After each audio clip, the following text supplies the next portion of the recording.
السلام عليكم ورحمة الله وبركاته.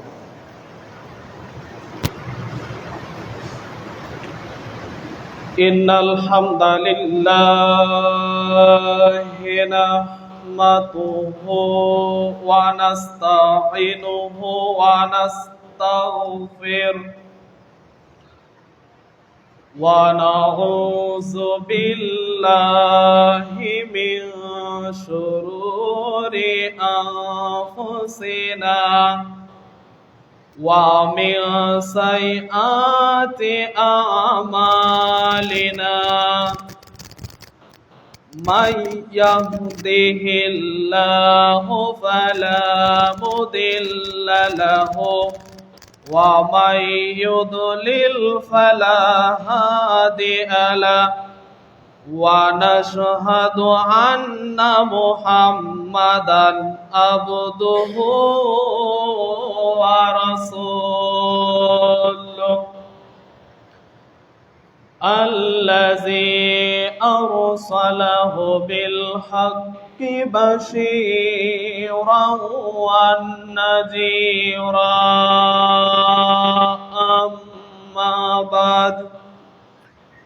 أما بعد فإن خير الحديث كتاب الله وخير الهدي هدي محمد صلى الله عليه وسلم وشر الأمور محدثاتها وكل محدثة بدعة وكل بدعة ضلالة وكل ضلالة في النار.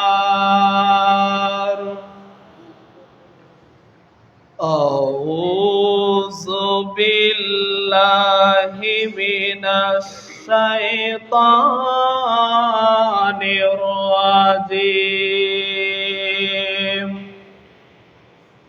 بسم الله الرحمن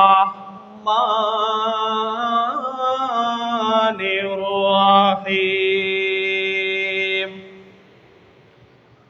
يا أيها الذين آمنوا إذا نودي للصلاة من يوم الجمعة فاسعوا إلى ذكر الله وذروا البيع ذلكم خير لكم إن كنتم تعلمون.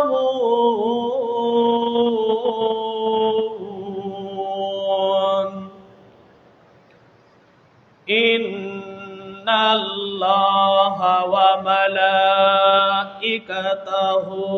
يصلون على النبي يا أيها الذين آمنوا صلوا عليه وسلموا تسليما.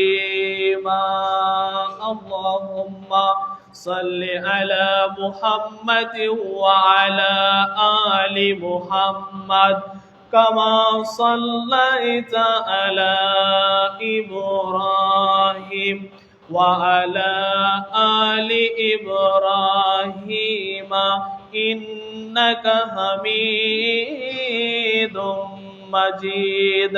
اللهم بارك على محمد وعلى آل محمد كما باركت على إبراهيم وعلى آل إبراهيم إنك حميد مجيد. عن أبي هريرة رضي الله تعالى عنه قال قال النبي صلى الله عليه وسلم عن عبد الله ابن مسعود رضي الله تعالى عنه قال قال النبي صلى الله عليه وسلم إلى الآخر الحديث رواه البخاري والترمذي আলহামদুলিল্লাহ।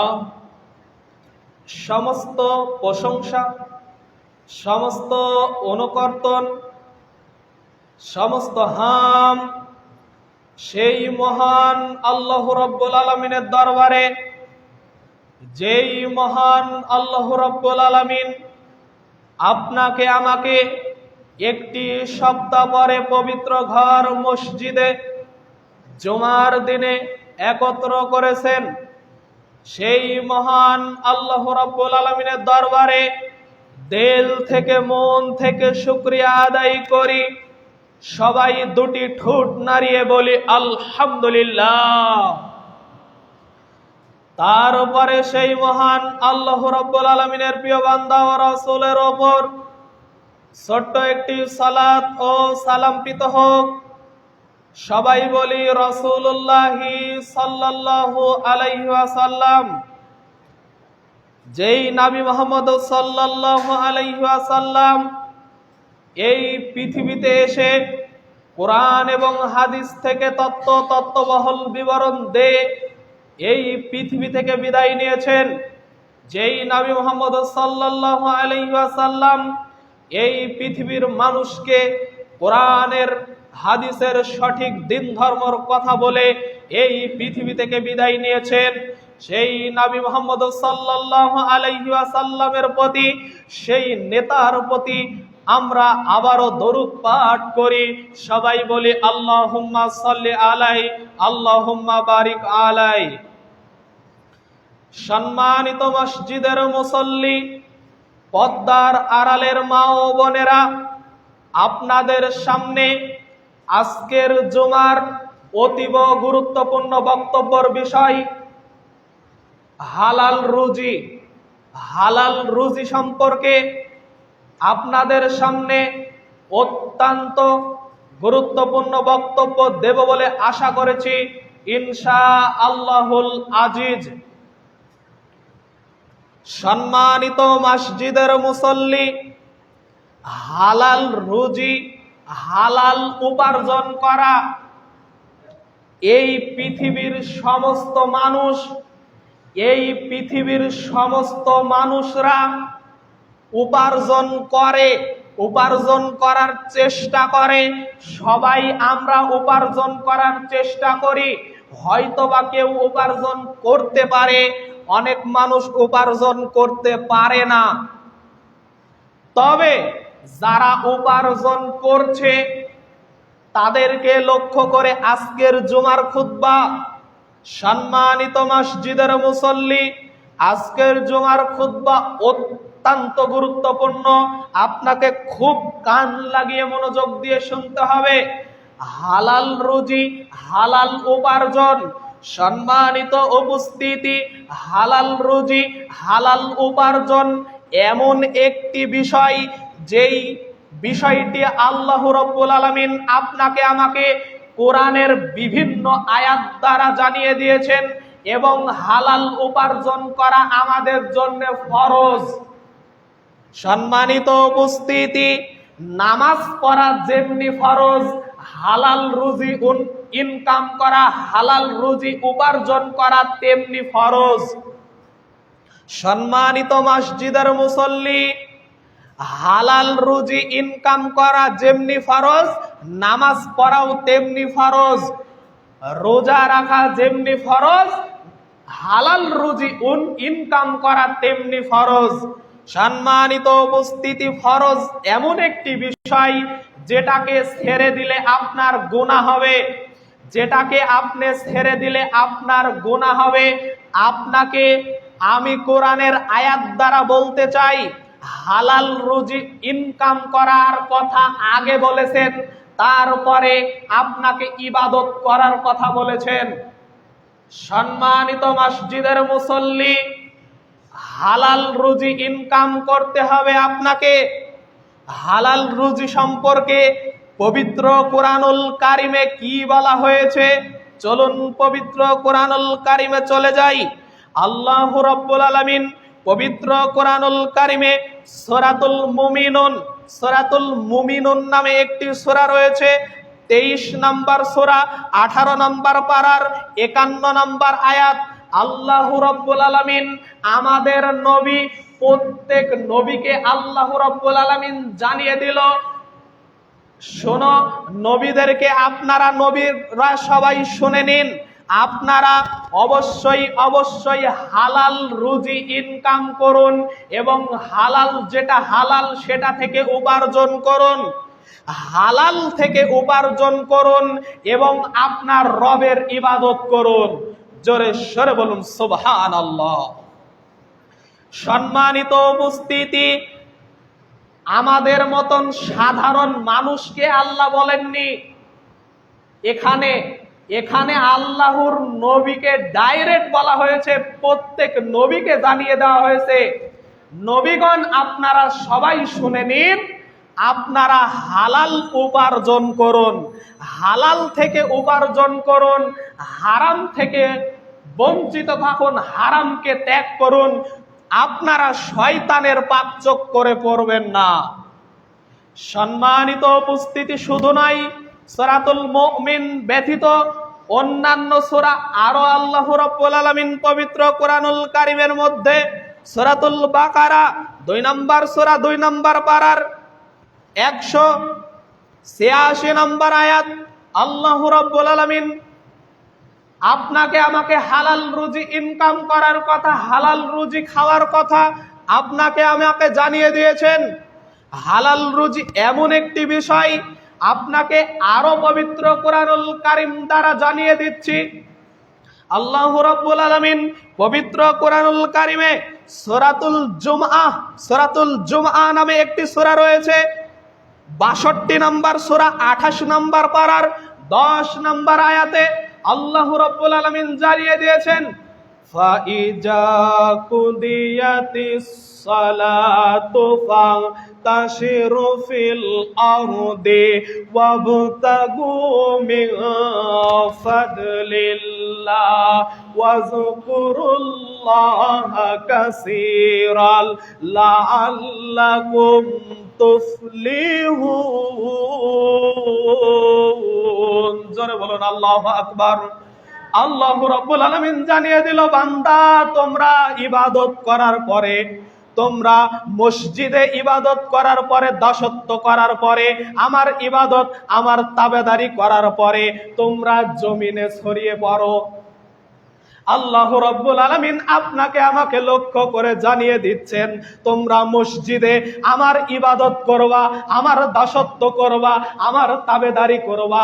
তোমাদের ইবাদত করা হয়ে গেলে, তোমাদের ইবাদত করা শেষ হয়ে গেলে তোমরা জমিনে সরে পড়ো, তোমরা জমিনে নেমে যাও, তোমরা জমিনে নেমে যে কর্ম করো, হালাল রুজি ইনকাম করো। জোরে সরে বলুন না সুবহানাল্লাহ। সম্মানিত উপস্থিতি, আপনাকে কিছু কোরআনের আয়াত দিয়ে আপনাকে জানালাম, 3টা আয়াত দিয়ে, অসংখ্য আয়াত রয়েছে হালাল রুজি ইনকাম করা সম্পর্কে। সম্মানিত উপস্থিতি, হালাল রুজি ইনকাম এমন একটি বিষয়, আপনাকে ইবাদত করার আগে আপনার দায়িত্ব হলো হালাল রুজি ইনকাম করা।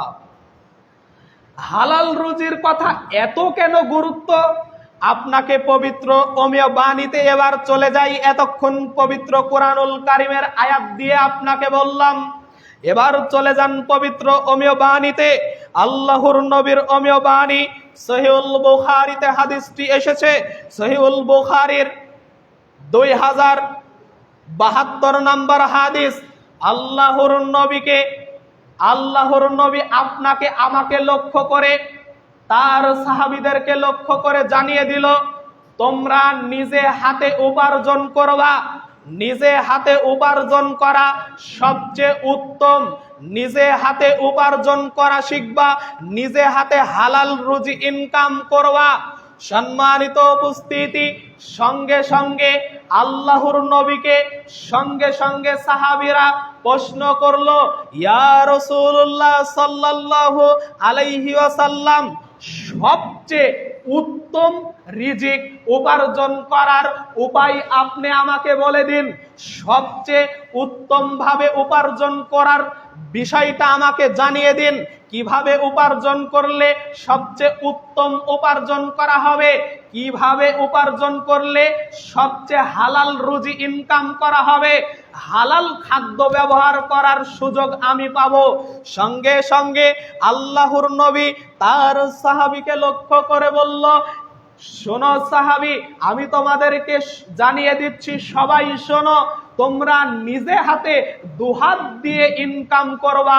দুহাত দিয়ে ইনকাম করা সবচেয়ে উত্তম হালাল রুজি ইনকাম করার মাধ্যম। জোরে সরে বলুন সুবহানাল্লাহ। সম্মানিত উপস্থিতি, এখানে আল্লাহ রাব্বুল আলামিন তার নবী মুহাম্মদ সাল্লাল্লাহু আলাইহি ওয়াসাল্লামের মাধ্যমে জানিয়ে দিল, তোমরা হালাল রুজি ইনকাম করবা নিজের হাত দিয়ে, দুহাত দিয়ে। নিজের দুহাত দিয়ে জমিনে কাজ করবা, নিজের দুহাত দিয়ে ব্যবসা বাণিজ্য করবা। আল্লাহর নবী এখানে ব্যবসা বাণিজ্যর কথা বলেছেন। তোমরা ব্যবসা করবা এবং দুহাত দিয়ে জমিনে কাজ করবা, উপার্জন করবা, তোমাদের জন্য সবচেয়ে উত্তম হবে। সম্মানিত উপস্থিতি, যারা আপনি আমি কর্ম করে খাই, যারা আপনি আমি হালাল রুজি করে খাওয়ার চেষ্টা করি এবং হালাল রুজি ইনকাম করার চেষ্টা করি, তাদেরকে খুব ভালো করে লক্ষ্য করতে হবে, আপনার ইবাদতের আগের দায়িত্ব হলো হালাল রুজি ইনকাম করা।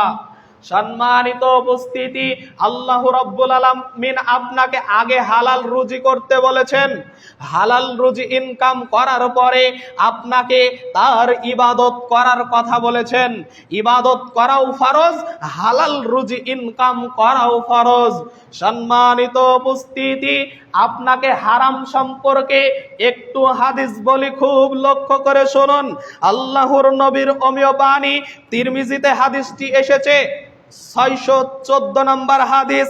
আল্লাহর নবী বলছেন, কোন হারাম খাদ্য দেহ, কোন হারাম গঠিত দেহ জান্নাতে প্রবেশ করবে না, করবে না, করবে না।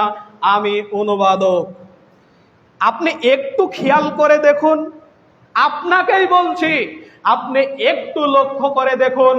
আল্লাহর নবী বলছেন, কোন মানুষ যদি হালাল ইনকাম বাদ দিয়ে হারাম ইনকাম করে, হারাম যেটা হালাল নয়, হারাম, হারাম খাদ্য দেহ, রক্ত গঠিত শরীর, মাংস জান্নাতে প্রবেশ করবে না। আপনার খাদ্য হারাম, আপনি হারাম উপার্জন করছেন, হারাম উপার্জন করে আপনার শরীর গঠন হচ্ছে, এই শরীর আপনার জান্নাতে প্রবেশ করবে না। আল্লাহর নবী জানিয়ে দিয়েছেন। আমি অনুবাদক। সম্মানিত উপস্থিতি, আপনাকে হালাল রুজি ইনকাম করার জন্যে পবিত্র কোরআনুল কারিমের 3 থেকে 4টা আয়াত আপনাকে বলেছি। হালাল রুজি ইনকাম করা ফরজ এবং আল্লাহর নবী জানিয়ে দিয়েছেন দুহাত দিয়ে ইনকাম করবা সবচেয়ে উত্তম হবে। এবং মসজিদে নামাজ হয়ে গেলে তোমরা জমিনে সরে পড়বা, জমিনে ছড়িয়ে পড়বা। সূরাতুল জুমার আয়াত নাম্বার 10 আল্লাহ রাব্বুল আলামিন জানিয়ে দিয়েছেন, তোমরা ইবাদত করার পরেই তোমরা জমিনে নেমে পড়বা, নিজের দুহাত দিয়ে ইনকাম করবা। সম্মানিত উপস্থিতি, আপনাকে আমি হালাল রুজি সম্পর্কে আরো পবিত্র অমীয় বাণী দ্বারা জানিয়ে দিই। পবিত্র অমীয় বাণী তিরমিজিতে এই হাদিসটি এসেছে, 1209 নম্বর হাদিস। আল্লাহর নবী জানিয়ে দিয়েছেন, যারা হালাল রুজি ইনকাম করে, হালাল উপার্জন করে, কিয়ামতের দিন আল্লাহ রাব্বুল আলামিন তাদেরকে শহীদদের সাথে থাকার মর্যাদা দান করবেন। এবং যারা হালাল রুজি ইনকাম করে তারা নবীদের সঙ্গে থাকবে, এবং যারা হালাল রুজি ইনকাম করে তারা সিদ্দিকগণের সঙ্গে থাকবে। এই 3টা কথাই বড় বড় কথা। এই কথা 3টা শুনতে ছোট হতে পারে, কিন্তু এই 3টা কথার মর্যাদা অনেক বেশি। আল্লাহর নবী বলল, যারা হালাল ইনকাম করে তারা কিয়ামতের দিন নবীগণের সঙ্গে থাকবেন। নবীগণ আপনি একটু ভেবে দেখুন, সবচেয়ে শ্রেষ্ঠ আল্লাহর কাছে নবীগণের মধ্যে আপনাদের নবী হযরত মুহাম্মদ সাল্লাল্লাহু আলাইহি ওয়াসাল্লাম, আপনি নবীগণের সঙ্গে থাকতে পারবেন। এবং সিদ্দিকগণ মানে সত্যবাদী, সিদ্দিকগণ মানে সত্যবাদী, আপনি সত্যবাদী মানুষের সঙ্গে থাকতে পারবেন এবং শহীদদের সঙ্গে থাকতে পারবেন, যারা আল্লাহর পথে লড়াই করে যুদ্ধ করে শহীদ হয়েছে, আল্লাহকে খুশি করার জন্যে, একমাত্র ইসলামকে খুশি করার জন্যে, ইসলামের পথে বিজয় দেওয়ার জন্যে নিজের শরীরটা বিলিয়ে দিয়েছে, শহীদ হয়েছে, তাদের সঙ্গে আপনি থাকতে পারবেন। হালাল রুজি ইনকাম করা তত বড় গুরুত্বপূর্ণ ইবাদত। সম্মানিত উপস্থিতি, আপনাকে হালাল রুজি ইনকাম করতেই হবে। আপনাকে আমি আরো হাদিস দিয়ে জানিয়ে দিই, হালাল রুজি ইনকাম করলে, আপনি হালাল রুজি ইনকাম করলে আপনার ইবাদত কবুল হবে। আর যদি আপনি হারাম ইনকাম করেন, তাহলে হারাম ইনকাম করে হারাম ইনকাম করে হারাম খেয়ে আপনি যদি ইবাদত করেন, ওই ইবাদত আল্লাহর কাছে গ্রহণযোগ্য হবে না বলে আল্লাহর নবী জানিয়ে দিয়েছেন। সম্মানিত উপস্থিতি, আপনাকে আমি বারবার বলছি, আল্লাহর নবী বলেছেন হারাম খাদ্য দেহ জান্নাতে প্রবেশ করবে না। সম্মানিত উপস্থিতি, সামান্য দুনিয়ায় বেঁচে আছেন, দুহাত দিয়ে ইনকাম করার চেষ্টা করবেন, ব্যবসা বাণিজ্য করবেন। আল্লাহর নবী সবচেয়ে বেশি প্রাধান্য দিয়েছে ব্যবসা করাকে। ব্যবসা বাণিজ্য করবেন, অল্প টাকাতে ব্যবসা বাণিজ্য শুরু করবেন, ইনশাআল্লাহ আপনি এক পর্যায়ে ভালো জায়গায় পৌঁছে যাইতে পারবেন। আপনাকেই বলছি, ব্যবসা বাণিজ্য এবং হালাল ইনকাম এবং জমিনে কাজ কর্ম করার কথা আল্লাহর নবী জানিয়ে দিয়েছেন। তোমরা আল্লাহর ইবাদত করবা, ইবাদত করার পরে জমিনে নেমে পড়বা। সম্মানিত উপস্থিতি, হালাল উপার্জন কত বড় গুরুত্বপূর্ণ বিষয় আপনাকে আরো পবিত্র অমীয় বাণী দ্বারা জানিয়ে দিচ্ছি। পবিত্র অমীয় বাণী তিরমিজিতে এই হাদিসটি এসেছে, 2416 নম্বর হাদিস। আল্লাহর নবী জানিয়ে দিয়েছেন, এই হাদিসটা প্রায় মানুষ জানে মনে হয়, আপনাকেই বলছি। আল্লাহর নবী জানিয়ে দিয়েছেন, কিয়ামতের দিন মানুষকে 5টি প্রশ্ন করা হবে। কিয়ামতের দিন মানুষকে 5টি প্রশ্ন করা হবে। এই 5টি প্রশ্ন করার আগ পর্যন্ত তার পা ডান পাশেও নড়বে না, বাম পাশেও নড়বে না, ডানেও নড়বে না, বামেও নড়বে না। মানে এক কথায় তার পা নড়াচড়া করবে না। তিরমিজিতে এই হাদিসটি এসেছে, আপনাকে এই হাদিসটা দিয়ে বোঝানো হচ্ছে 2416 নম্বর হাদিস। আল্লাহর নবী বলছেন 5টি উত্তর আল্লাহকে দিতেই হবে, বুঝিয়ে দিতেই হবে। 5টি প্রশ্নের উত্তর না দেওয়া পর্যন্ত আদম সন্তানের পা ডান পাশে বাম পাশেও নড়বে না, কোনো নড়াচড়া করবে না। 1, তোমার পুরা জীবন কিভাবে কাটিয়েছো, এই উত্তর আমাকে আজকে দাও। আল্লাহ সর্বপ্রথম আপনাকে জিজ্ঞাসা করবে, তোমার পুরা জীবন তুমি কিভাবে কাটিয়েছো, আমাকে উত্তর আজকে দিতে হবে। 2 নম্বর আপনাকে প্রশ্ন করা হবে, যৌবনকালে তুমি কেমন ইবাদত করে কাটিয়েছো। সেই দিন আল্লাহ বলবেন, ওয়ামা খালাকতুল জিন্না ওয়াল ইনসা ইল্লা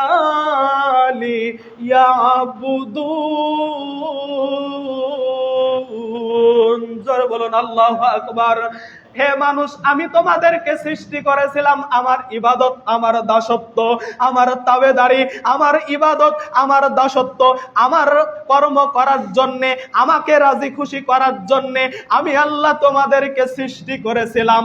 আজকে তুমি আমাকে উত্তর দাও, আমার জন্যে তুমি কি করেছিলা, আমার জন্যে পৃথিবীতে তুমি কি ইবাদত করেছো, কি দাসত্ব করেছো, কি তাবেদারি করেছো, আমাকে কতটুকু খুশি করেছো। সেই দিন আপনি আপনাকে কিয়ামতের দিন দ্বিতীয় নাম্বার প্রশ্ন করা হবে, তুমি যৌবনকাল কিভাবে কাটিয়েছো? তোমরা যৌবনকালে রক্ত গরম ছিল, এই সময় তুমি কিভাবে ইবাদত করে কাটিয়েছো? আমাকে আজকে তুমি বলে, আজকে তুমি আমাকে বুঝিয়ে দিয়ে তোমাকে জান্নাতে যাইতে হবে। সম্মানিত উপস্থিতি, আপনি একটু ভেবে দেখুন, আপনাকে দ্বিতীয় নাম্বার প্রশ্ন করা হবে, তুমি যৌবনকাল কিভাবে কাটিয়েছো। 3 নাম্বার আপনাকে জিজ্ঞাসা করা হবে, বান্দা তুমি কোন পথে ধন সম্পদ করেছো? তুমি কোন পথে ধন সম্পদ করেছো? ধন সম্পদ বুঝেন তো? টাকা পয়সা, বাড়ি গাড়ি, মানে এক কথায় আপনার ধন দৌলত কোন পথে তুমি উপার্জন করেছো, কিভাবে উপার্জন করেছো আমাকে বুঝিয়ে দাও। 3 নাম্বার প্রশ্ন আপনার সঙ্গে আল্লাহর। এবং 4 নাম্বার প্রশ্ন হবে, তুমি আল্লাহর পথে কতটুক ব্যয় করেছো। তুমি ধন সম্পদ উপার্জন করেছো বুঝলাম, তুমি ধন সম্পদ উপার্জন করেছো, কতটুক আল্লাহর পথে ব্যয় করেছো? যতটুক ব্যয় করা উচিত ততটুক কি ব্যয় করেছো? এই উত্তর আপনাকে দিতেই হবে। দেওয়া না পর্যন্ত আপনার পা ডান পাশে বাম পাশে নড়বে না, এক জায়গায় দাঁড়িয়ে থাকবে। আমি অনুবাদক। 5 নাম্বার প্রশ্ন করা হবে, তুমি কতটুক আল্লাহকে রাজি খুশি করেছো? কতটুক নিজের জ্ঞান অনুযায়ী কতটুক আমল করেছো? কতটুক আমল করেছো? কতটুক আমলের মাধ্যমে তুমি জান্নাত প্রাপ্ত কি জাহান্নাম প্রাপ্ত আমাকে বুঝিয়ে দাও। সম্মানিত উপস্থিতি, 5টাই কঠিন ব্যাপার। এই 5টা বিষয়ে যাই আটকিয়ে যাবে তার কিন্তু ফলাফল খারাপ হবেই হবে। আপনাকেই বলছি, এই 5টি বিষয় আল্লাহকে না বুঝিয়ে দেওয়া পর্যন্ত আপনার পা নড়বে না। হাদিস আল্লাহর নবী বেঁচে থাকা জীবনে বলে গিয়েছেন তিরমিজিতে। তাই আপনাকেই বলছি, আপনার প্রথম উত্তরটা বললাম, তুমি পুরা জীবনটা কিভাবে কাটিয়েছো। আপনার পুরা জীবনের দিকে তাকালে, আপনার পুরা জীবনটার দিকে তাকাইলে দেখা যায় আপনি হারামের উপরে জড়িত রয়েছেন। আপনি কিভাবে আপনার জীবনের উত্তর দিবেন? আমার মনে হয়, আমার জ্ঞান অনুযায়ী মনে হয়, আল্লাহ যদি বলে তোমাদের 50 বছরের জীবনে তোমার 50 বছরের জীবনের মধ্যে আমি সব তোমাদের হিসাবকে সঠিকভাবে গণ্য করলাম, শুধু একদিনের হিসাব দিয়ে জান্নাতে যাও। আমার মনে হয় মানুষ তাও আটকিয়ে যাবে। আল্লাহ যদি বলে 50 বছর তোমার জীবন ছিল, এই জীবনের মধ্যে সমস্ত 50 বছরের হিসাব আমি বুঝে নিলাম, তুমি একদিনের হিসাব দাও, তাও আপনার দ্বারাই সম্ভব হবে না মনে হয়। সম্মানিত উপস্থিতি, হবে কিভাবে? আপনার সারা জীবনটাই তো হারামের সাথে জড়িত। তাই আপনাকে বলছি, সব কিছুই পরে থাকবে, সব কিছুই থেকে যাবে। আপনাকেই বলছি, আপনি যখন পৃথিবী থেকে চলে যাবেন, কোটি কোটি টাকার বাড়ি করেছেন, কোটি কোটি টাকার গাড়ি করেছেন, কোটি টাকার বাড়িতে থেকে আপনাকে সঙ্গে সঙ্গে বের করে দিবে। কথাটা মনে হয় মিথ্যা বলছি নাকি? না, মিথ্যা না। আপনি আজকেই দেখুন, কোটি টাকার লোক, কোটি টাকার মালিক, কোটি টাকার বাড়িতে শুয়ে আছে। এই কোটি টাকার বাড়ি থেকে আপনাকে সঙ্গে সঙ্গে বের করে বারান্দায় নিয়ে আসবে। বারান্দায় নিয়ে এসে মানুষজনকে জানাবে। মানুষজনকে জানানোর পরে তাড়াতাড়ি আপনার গোসলের ব্যবস্থা করবে। তাও আপনার কোটি টাকার বাড়ির ভিতরে, ওয়াশরুমের ভিতরে নয় এবং গোসলখানার ভিতরে নয়, কোটি টাকার টাইলসের মধ্যে আপনি গোসলখানা বানিয়েছেন, গোসলখানা তৈরি করেছেন, টাইলস লাগানো, ঝর্ণা লাগানো, বালতি রয়েছে, মগ রয়েছে। আপনি নিজে গোসল করতে পারবেন না, আপনাকে গোসল করাবে, তাও আপনার বাসার মধ্যে নয়, আপনাকে টানতে টানতে বারান্দায় নিয়ে আসবে। বারান্দায় নিয়ে আসার পরে আপনাকে এমন জায়গায় গোসল করাবে যেই জায়গায় মানুষ যায় না, মানুষ যায় না একটা নোংরা জায়গায় আপনাকে নিয়ে যেয়ে গোসল করানো হবে।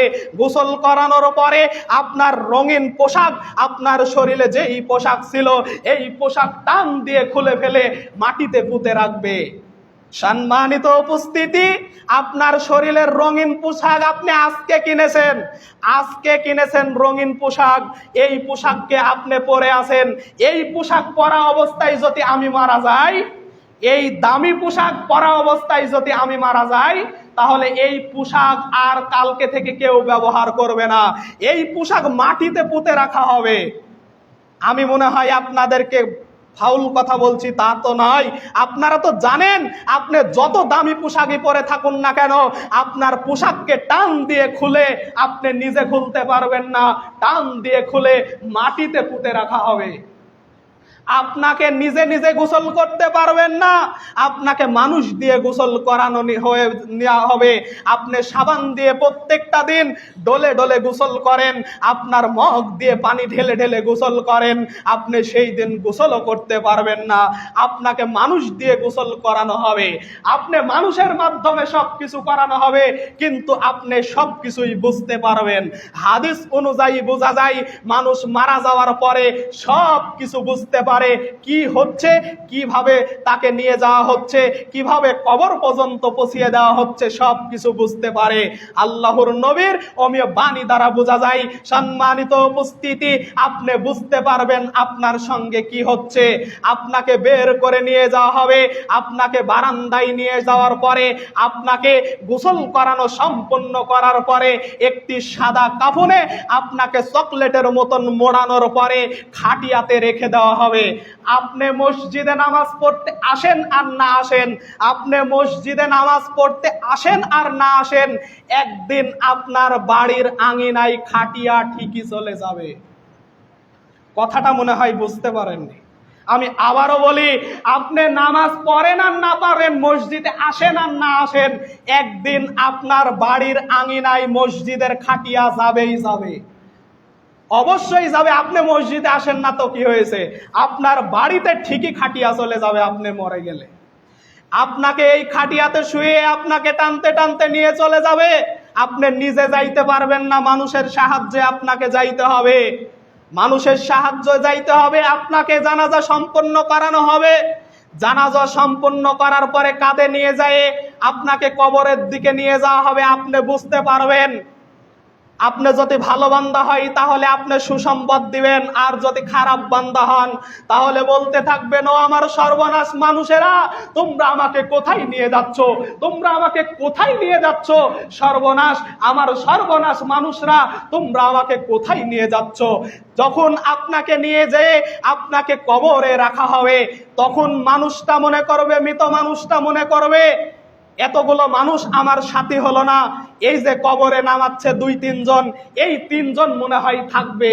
এই 3 জনে যখন উঠে চলে যাবে, সেখনই আপনি বুঝতে পারবেন আপনার মতন অসহায় আর কেউ হতে পারে না।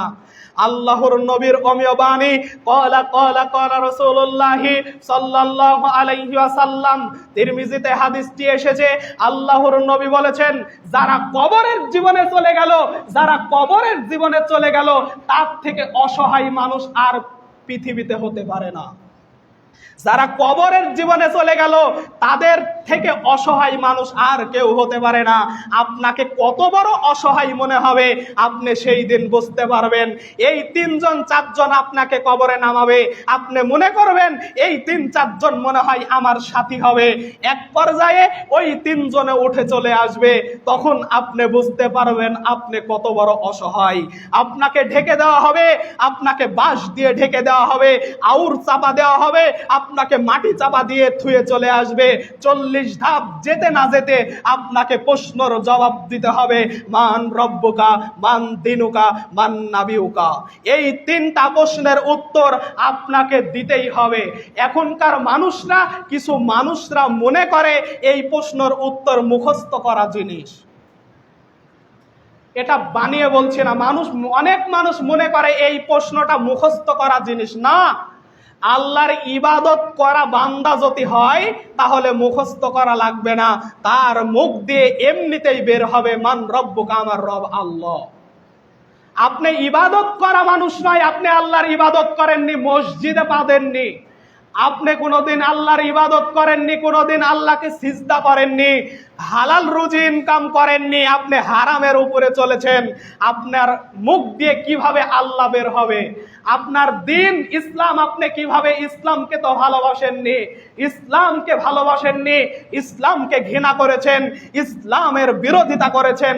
আপনার মুখ দিয়ে কিভাবে বের হবে আমার দিন ইসলাম, আমি নবীর পথে পরিচালনা করেছি, আমি আল্লাহর নবীর কাজকর্ম অনুযায়ী আমল করেছি, আপনার কিভাবে বের হবে? সম্মানিত উপস্থিতি, আমি হাদিস থেকে বলছিলাম হালাল রুজি, আপনাকে হালাল রুজি ইনকাম করতে হবে।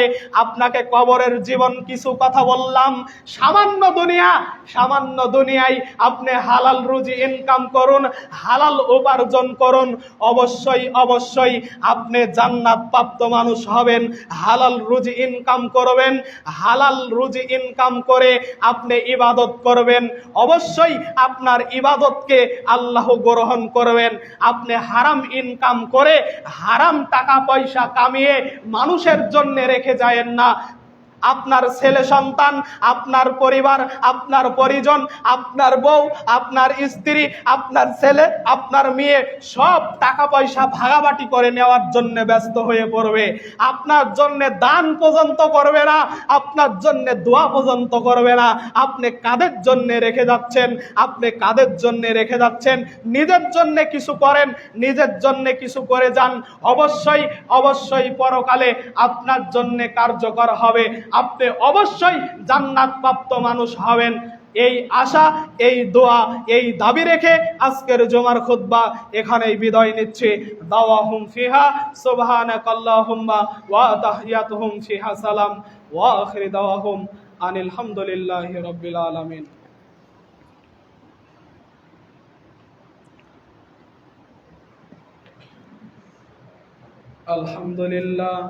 আলহামদুলিল্লাহ নাহমাদুহু ওয়া নাস্তাঈনুহু ওয়া নাস্তাগফিরুহু ওয়া নাউযু বিল্লাহি মিন শুরুরি আনফুসিনা ওয়া মিন সাইয়্যাতি আমালিনা। মান ইয়াহদিহিল্লাহু ফালা মুদিল্লা লাহু ওয়া মান ইউদ্লিল ফালা হাদিয়া লাহু। ওয়া নাশহাদু আল লা ইলাহা ইল্লাল্লাহু ওয়া নাশহাদু আন্না মুহাম্মাদান আবদুহু ওয়া রাসূলুহু।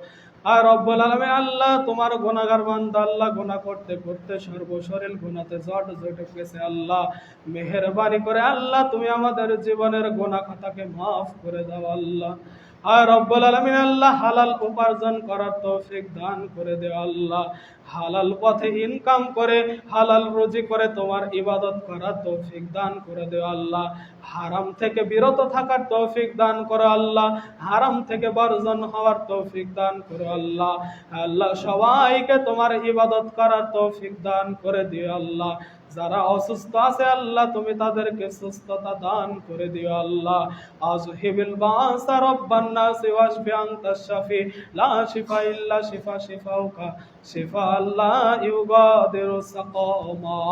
আর রব্বুল আলামিন, আল্লাহ তোমার ইবাদত, তোমার দাসত্ব, তোমার তাবেদারি করার সমস্ত মানুষকে তৌফিক দান করে দিও। আল্লাহ এই পৃথিবীর সমস্ত মানুষকে হালালের উপরে টিকে থাকার তৌফিক দান করে দিও। আল্লাহ আর রব্বুল আলামিন, যেই আবেদন করলাম আবেদনগুলো আল্লাহ তুমি কবুলে মঞ্জুর করে নিও। আল্লাহ সবাইকে আল্লাহ মসজিদে টাকা পয়সা দান করার তৌফিক দান করো। আল্লাহ সবাইকে আল্লাহর প্রতিষ্ঠানে দান করার তৌফিক দান করে দিও। আল্লাহ দানের উসিলায় আল্লাহ সবাইকে ক্ষমা করে দিও। আল্লাহ যে মানুষ যে উদ্দেশ্যে দান করবে আল্লাহ মেহেরবানি করে আল্লাহ দানকে কবুলে মঞ্জুর করে নিও। আল্লাহ সবাইকে ভালো রেখো, সুস্থ রেখো। আল্লাহ সবাইকে নেক হায়াত দান করে দিও। আল্লাহ সুবহানা রাব্বিকা রাব্বিল ইজ্জাতি আম্মা ইয়াসিফুন ওয়া সালামুন আলাল মুরসালিন ওয়ালহামদুলিল্লাহি রাব্বিল আলামিন বিরহমাতিকা ইয়া আরহামার রাহিমিন। ফাযকুরুনি আযকুরুকুম ওয়াশকুরুলি ওয়ালা তাকফুরুন। আসসালামু আলাইকুম ওয়া রাহমাতুল্লাহি ওয়া বারাকাতুহু।